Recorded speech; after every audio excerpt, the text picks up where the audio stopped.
Welcome back to another exciting, unscripted, unwatchable All Left. Today I have some updates to deliver on this Trabant, the bus, and this new thing I just bought. 2003 Durango. We'll get to that in a second. I'll start off with the Trabant. The only real update I have to give on this is that there's no update to give. It continues to work. As mind-blowing as that is, it just works now. It's awesome. It's great. You saw how excited I was in the last video, so I will hold back in this video, but I'm very happy to have a working, functioning Trabant, and I can actually drive this around to places now. But anyway, what are my future plans with it? Because that's what I really want to talk about. I've already told you my future plans with this car, but I'm going to repeat it because run time. We'll start off with the electrical connections. This blinker is on. Maybe it isn't, but in the back, it is definitely on.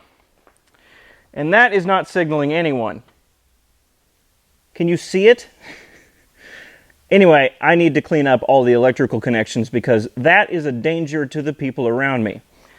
Well, actually, it's a danger to myself because the people around me cannot tell what I'm doing. The brake lights are just as wimpy as this. Really, I just need to clean up all the electrical connections on the 6-volt system because that's real important with a 6-volt system. And these lights need to be visible. Somewhat related, I have a bunch of new cosmetic bits for it, like these taillight covers and the front blinker lenses that are new. It'll just give a little spruce up to the outside appearance of the Trabant. I've got all new bulbs, which may or may not aid in the little blinker problem I have there. I got what I believe is an electronic flasher. Not actually sure, because I don't speak what language that is. I got some new mud flaps, really just a bunch of cosmetic stuff. And for my last little bit of cosmetic spruce up, Eastwood sent me a buffer polisher that I want to try out on this heavily oxidized paint. Maybe it'll shine up the Trabant, I don't know. Maybe it'll just burn straight through the paint. I'll have to try it and find out. I actually kind of like the paint and the condition it's in, partly because it shows a nice amount of patina, and also because I can do stuff like this. Just kick the door shut and it doesn't matter. Leave footprints on it. Scrape it against walls, you know, things like that. And it doesn't matter because the marks are all hidden in the rest of the marks. But if I can shine it up in a reasonably short amount of time, that would be good too. That's pretty much it for the plans of the Trabant. Just a mild cosmetic spruce up and making all the lights work. Yeah, I know, I'm thinking real big with the plans on this thing. Oh, and speaking of real big, here's the bus. Progress has begun on the bus. It's only just started, but it has begun on it. I've only been working on it for a couple of days now. As you can see, the windows are no longer there, and there's some bits of the interior that are gone, and I've removed the remainder of the seats. Progress is slow going, but it is happening. I fully expect this project to take a couple of years, and I'm going to take breaks in between stints of work because I need to do other things. I could probably just take a year off and work on this bus, but that is unreasonable to do with a car channel that needs car content and not just a full-time bus channel. So progress is happening. That's the gist of this. Oh, and by the way, the windows on this bus, they were real hard to take out because they were only held in by 4 screws, but they were glued in place by some very strong silicone, which required exuberant amounts of yanking to release them from their rectangular prison.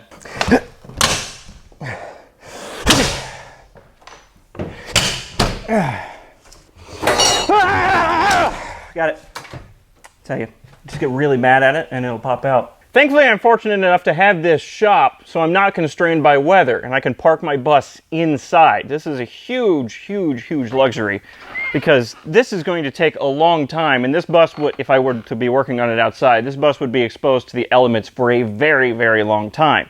Now, since it's inside, I can basically take my time, however long I want to, and not worry about the whole thing getting completely drenched.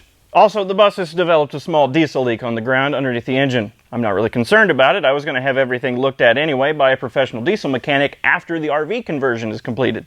So what, 1 or 2 years from now?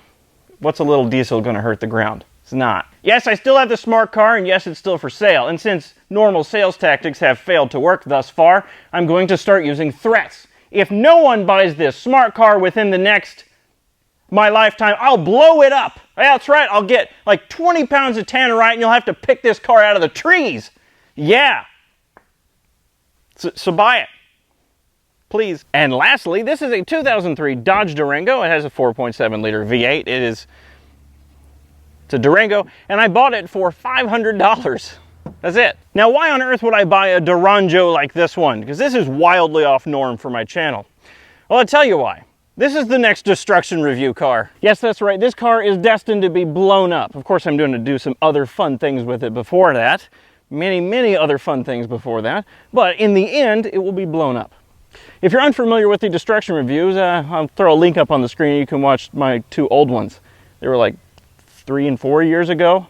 I haven't done a destruction review in a while, and a lot of people have been requesting one. Now, you may be thinking, hang on a minute, this thing looks too good. You can't possibly destroy it. Surely someone could get some use out of it. But you gotta think, I got this thing for $500 for a reason.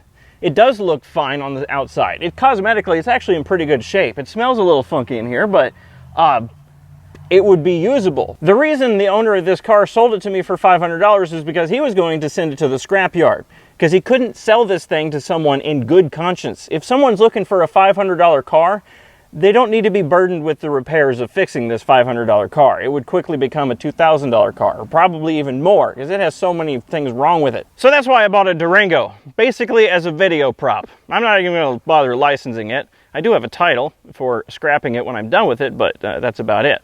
And crucially for filming, it does start up and run most every time. Starts up without issue. Doesn't idle properly, and it has a bunch of warning lights on, and it cuts out on the highway, but it runs good enough for filming. So that's good enough for me. Also, the 4-wheel drive works, so that's another entertaining little spin I can have for the destruction review. What was that? See, that's one of the issues it has.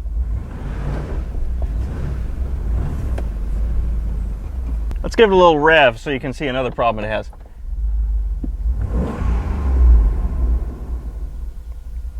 No, oh, didn't die that time. There we go. It just dies after you rev it. It has some issues, which is awesome for me. Now, of course, there's going to be people on the internet that are superficial and see that this car looks good and think, well, why did you destroy a perfectly good car? But I'm going to have to deal with that no matter what car I destroy, so might as well be this one. Oh yeah, and it can still do burnouts. Sort of. I know, that was really pathetic. Oh, off into the yard.